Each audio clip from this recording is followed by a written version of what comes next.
O caso de hoje é um caso extremamente recente, então provavelmente ainda terá mais atualizações e eu gravarei outros vídeos para falar sobre esse caso, só que eu quero deixar claro para vocês que já houve uma confissão, então a gente sabe quem foi, né, o autor desse crime.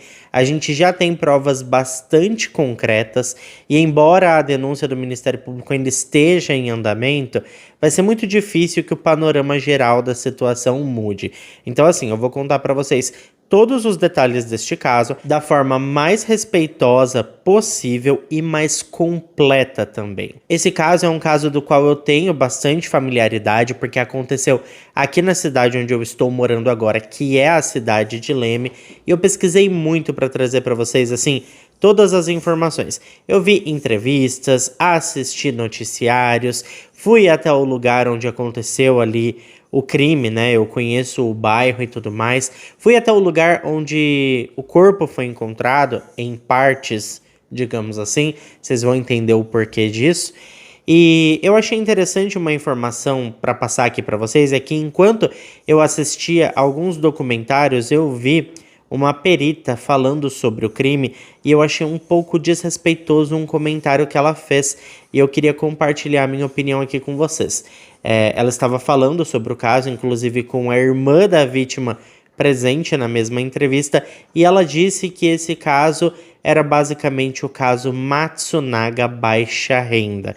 Eu achei isso assim de extrema deselegância e desrespeito com a família envolvida, porque eu acho que a gente não deve, principalmente nesse ponto criminal, separar as pessoas por classe social, porque assim, crimes não estão presos a se a pessoa é pobre ou é rica, não está limitado a isso, sabe? E qualquer um pode ser vítima ou criminoso. Bom, vocês vão entender tudo o que eu tô querendo dizer para vocês daqui a pouco, mas antes de contar esse caso para vocês, eu gostaria de pedir logo no início do vídeo que você se inscreva se ainda não é inscrito no canal e deixe o seu like aqui para mim, porque ajuda muito na divulgação do canal. E agora sim, vamos pro que interessa e bora pro caso de hoje.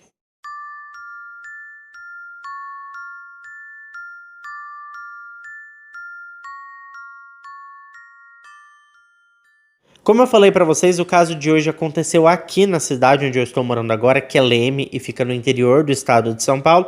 E eu fiz o possível e o impossível, gente, para trazer essa história da forma mais detalhada o possível para vocês. Eu fiz muitas pesquisas, falei com várias pessoas aqui da cidade, fui no lugar, né, onde o corpo da vítima foi descartado, tudo para entender os mínimos detalhes deste caso e trazer para vocês um conteúdo bem completo, sem especulação, porque muita gente está especulando sobre o caso e eu acho que não cabe isso, sabe? Eu acho que a gente tem que trabalhar com fatos e não com especulação e fofoca. Bom, Paloma Pamela Santino nasceu no ano de 1996 na cidade de Leme, que fica no interior do estado de São Paulo, e isso faz dela a minha conterrânea. Assim como a maioria das pessoas, a Paloma sempre quis o melhor para ela e por isso, quando atingiu a maioridade, resolveu se mudar de cidade em busca de oportunidades de emprego e uma melhora de vida. Gente, isso é normal, tá? Pessoas que nascem no interior, cidades muito pequenas, sempre acabam buscando cidades maiores para ganhar dinheiro e tudo mais, porque as oportunidades em cidades menores acabam sendo um pouco limitadas. Então isso acontece muito, aconteceu comigo também. Lá atrás eu me mudei para Campinas, como eu já falei para vocês várias vezes. Eu tinha 13 anos quando eu saí de Leme e fui morar em Campinas e agora eu retornei. Eu tava com 27 anos, já com a vida feita, outra situação. Então agora eu estou morando em Leme novamente. Mas assim, é a coisa mais normal do mundo. As pessoas procurarem uma melhoria, ganhar mais dinheiro e depois retornarem ali para sua cidade natal para ficar mais perto da família e todas essas coisas. Bom, em 2016, quando ela estava morando em Guarulhos, a Paloma atropelou uma pessoa e me parece que essa pessoa não sobreviveu. Por conta disso, ela foi condenada a 8 meses de detenção em regime aberto, além de prestação de serviços comunitários.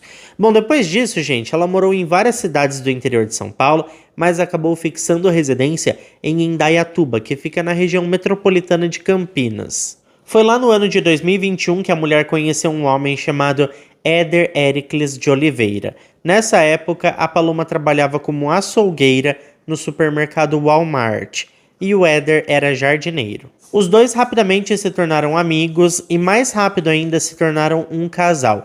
Inclusive, pouco depois de engatarem em um relacionamento sério, a mãe do Éder cedeu uma das suas casas para o casal morar. É importante deixar claro que a família do Éder sempre tratou a Paloma muitíssimo bem. O homem tinha sido criado basicamente pela sua mãe e o seu irmão mais velho, porque o pai dele faleceu quando ele ainda era muito novo.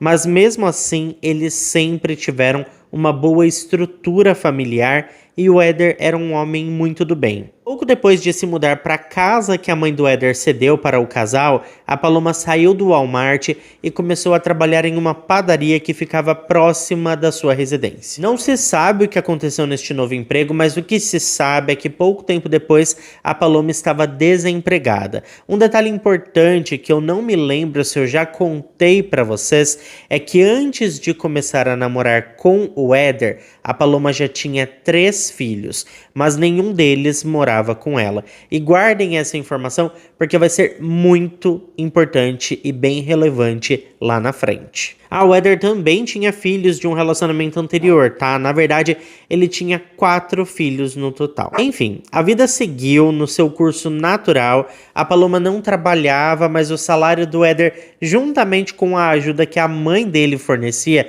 era o suficiente para o casal viver de forma confortável. Mas isso não quer dizer que eles viviam bem, e eu digo isso porque, embora as finanças estivessem em dia, os dois viviam brigando. Segundo amigos e familiares, o Éder era um meninão e a Paloma uma mulher extremamente ciumenta que estava sempre brigando com o namorado, acreditando que ele estava atraindo. Com o tempo, a relação foi se deteriorando cada vez mais e o Éder passou a demonstrar ciúmes pela mulher também. E foi aí que as brigas se intensificaram, até que chegou ao ponto das agressões físicas fazerem parte daquele relacionamento. E eu vou falar uma coisa pra vocês, depois do primeiro tapa é só ladeira abaixo. Não adianta pensar que as coisas vão se acertar e que aquilo foi apenas um momento ali de descontrole, porque quando a pessoa bate a primeira vez, ela vai bater sempre. Então fica o alerta aí, pessoal, jamais aceitem violência vindas do parceiro ou parceira de vocês. Mas enfim, foi nessa época que a Paloma pediu uma medida protetiva contra o Éder e se mudou de volta para Guarulhos. Porém, alguns dias depois, ela fez uma carta de próprio punho solicitando a retirada dessa medida protetiva e retornou para a casa do Éder. É claro que a história se repetiu, os dois brigaram de novo e mais uma vez a Paloma saiu de casa, mas desta vez ela retornou para a casa da sua mãe que vivia aqui em Leme. É importante dizer que além da mãe da Paloma vivia na casa os seus 2 filhos mais velhos, que tinham 11 e 9 anos de idade na época dos fatos. Só para situar vocês na linha do tempo, agora nós já estamos no ano de 2024, mais precisamente no mês de julho de 2024, e a Paloma está morando com a sua mãe na cidade de Leme, enquanto isso o Éder permanece em Indaiatuba. Mas ele quer reatar o namoro e quer que a Paloma volte a morar com ele. Então ele vem para Leme na intenção de se reconciliar com a sua ex, ele passa um fim de semana aqui e volta para Indaiatuba. No fim de semana seguinte, portanto um sábado, dia 27 de julho de 2024, o Éder vem para Leme novamente e tá tudo bem. Parece que o casal está se reconciliando. Eles vão para um barzinho naquela noite e no dia seguinte, por volta das 2 horas da tarde, a Paloma liga para a família do Éder perguntando se ele havia chegado bem em Indaiatuba. Segundo a Paloma, o Éder tinha saído da casa dela por volta das 2 horas da manhã após uma discussão e ela não tinha conseguido mais falar com ele desde então. A família do rapaz estranha essa informação porque o Éder não tinha contado nada sobre essa briga e ele era muito apegado à sua mãe. Então, com certeza, ele ligaria para ela para relatar o que tinha acontecido. De qualquer forma, a Paloma, ao saber que o Éder não tinha chegado em Indaiatuba e sem saber o paradeiro do homem, se dispôs a fazer um boletim de ocorrência por desaparecimento. Só que ela informou para sua ex-sogra que não tinha dinheiro para pagar um Uber até a delegacia. Só que, gente, a cidade aqui é super pequena. E ela morava com a mãe dela na Vila Bancária, que fica a 20 minutos caminhando do 1º Distrito Policial de Leme. Então daria para ela ir andando, mas nem isso ela fez. A ex-sogra mandou os R$ 30 por Pix para ela pagar um Uber, só que ao invés dela pegar esse dinheiro, pagar o Uber, ir até a delegacia e fazer o boletim de ocorrência, não. Ela pegou e fez um boletim de ocorrência online e usou esse dinheiro para comprar uma cervejinha para ela relaxar, digamos assim. De qualquer forma, o irmão mais velho do Éder pegou o seu carro ainda no domingo do dia 28 e veio para Leme para tentar encontrar o seu irmão. Ele procurou bastante, mas as buscas não resultaram em nada. Ele então voltou para Indaiatuba e na sequência foi a vez da Jaqueline, uma outra irmã do Éder, vir para Leme para tentar achar o seu irmão. Quando chegou na cidade, ela colocou a Pamela dentro do carro e as duas rodaram a cidade inteira em busca do Éder. Foi nesse momento que a Jaqueline teve acesso ao boletim de ocorrência que foi feito pela Paloma e ela percebeu que, além do documento ter sido emitido online, as informações estavam muito vagas, então ela resolveu se dirigir até a delegacia para incluir mais informações no documento. Foi quando a Paloma deu detalhes do que tinha acontecido na noite do dia 27. Ela contou às autoridades que os dois tinham ido até um bar na Vila Heroíse, bairro próximo da onde ela morava, e chegando lá, um homem ofereceu bebida e cigarro para ela. Ela disse que não conhecia esse homem e realmente ficou meio que comprovado que ela não conhecia, porque o dono do bar escutou esse rapaz perguntando para ela se ela bebia e se ela fumava. Então, se eles se conhecessem, essa conversa não teria acontecido, porque ele saberia que ela bebia e que ela fumava. Independente de qualquer coisa, isso aparentemente tinha deixado o Éder enciumado, mas até aí tudo bem. O casal então resolveu ir embora e eles foram acompanhados por esse cara que pagou a bebida para Paloma. Inclusive tem filmagens disso. As câmeras de segurança ali da vizinhança captaram os três caminhando juntos na rua. Quando eles chegaram na casa, esse rapaz que eles encontraram no bar se despediu do casal e foi embora. A mãe da Paloma estava viajando, então estavam no imóvel apenas ela, o Éder e seus 2 filhos. Ainda segundo a Paloma, o Éder queria comprar entorpecentes, mas parece que o fornecedor que ele tinha contato não estava trabalhando. E além disso, ele estava devendo R$ 30 a um outro cara que vendia essas coisinhas e que estava ameaçando ele. Os dois começaram a discutir por conta dessas coisas e também pelos ciúmes que o Éder estava demonstrando após a Paloma aceitar a bebida do homem no bar. E foi aí que as coisas saíram do controle e ele foi embora. E depois disso, ela não tinha mais tido contato com ele. Só que na visão da Jaqueline, a irmã do Éder, aquela história estava muito mal contada e a Paloma sabia mais do que queria falar. Então, antes de ir embora, a Jaqueline disse para Paloma que se ela sabia o que tinha acontecido com o Éder, era para ela falar, pois a Jaqueline e a sua família não deixaria ninguém fazer mal para Paloma e para os seus filhos. Ela inclusive se prontificou a tirar a mulher da cidade, caso o seu silêncio fosse por medo de alguém, talvez do suposto cara que o Éder estava devendo dinheiro. Na cabeça da Jaqueline, a Paloma estava com medo de falar o que tinha acontecido com o Éder e algo ruim acontecer com ela. A suspeita inicial era de que o cara que ofereceu a bebida para ela tivesse feito algo com o Éder. Mas o que foi descoberto, gente, foi muito mais perturbador do que isso. Acontece que quando a Jaqueline disse isso tudo para Paloma, ela ficou muito nervosa e acabou batendo a porta na cara da sua ex-cunhada. A Jaqueline obviamente achou essa atitude muito suspeita e falou para os policiais que estavam no caso que achava que a Paloma sabia mais do que estava disposta a dizer. A polícia então resolveu interrogar a Paloma novamente no dia 13 de agosto de 2024. Após muita pressão, ela confessou que tinha tirado a vida do seu ex-namorado Éder Éricles de Oliveira, que tinha 39 anos de idade na época. A partir daí, a Paloma finalmente contou toda a verdade e disse que depois que chegou em casa com o Éder, os dois começaram a discutir porque ele estava com ciúmes do rapaz que tinha pagado a bebida para ela. E foi aí que ela tirou a vida do homem. Na sequência, ela dividiu ali em 7 partes, né, o éder, e tentou transformar tudo em cinzas, ateando fogo no que sobrou do seu ex-namorado. Quando percebeu que não daria certo, ela separou tudo em vários sacos plásticos e descartou em alguns bueiros próximos à casa dela. A maior parte, que era o tronco, que não cabia no bueiro, ela jogou em uma caçamba de entulho, que havia sido recolhida no dia seguinte e encaminhada para um aterro sanitário em Vargem Grande do Sul. Depois de confessar todos os detalhes deste crime horrível, a Paloma mostrou para os policiais a localização das partes do seu ex e realmente estava tudo onde ela disse que estava.